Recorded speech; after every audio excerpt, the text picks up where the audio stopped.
Great question. In fact, when I started my MBA, I had it in mind somewhere at the back of mind that okay, 5 years down the line after my MBA, I will start my own company.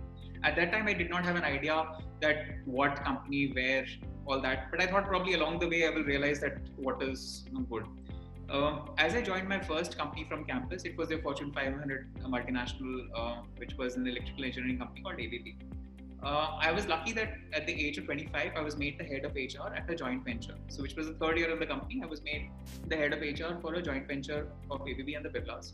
And as a part of that joint venture, as a head of HR, I was part of the corporate management committee, where all the heads of department were taking business decisions related to the company. And it was a 300 crore greenfield project. So we were taking decisions regarding what the production should be, what exports orders should be, we should look at which countries to look at for export, what should be the margins, how big should be the escrow accounts, things like that. So that exposure, all my colleagues were far senior, almost, I was 25 and they were almost like mid 40s and late 40s. So it was a huge exposure in terms of business per se. That was my first business exposure. Later, I moved on to another startup, which was Daksh, which was again a very, very small company at that time, 200 people strong, and I was a founding HR member. There again, we got involved with the projects that were coming. We suddenly got a project where the company grew from 200 to 2000. And I was made in charge of virtually a separate vertical, which took the company from 200 to 2000. And that is when I realized that, okay, this is something which I can do as a business itself. The whole hiring process, because I worked with 100 vendors and I realized that there's a huge shortcoming in the quality of work that is happening. So that is my, first, you can say, seed of an idea. The next company I joined as a head of HR, took it from 100 to 1500 people, again dealt with, that many vendors.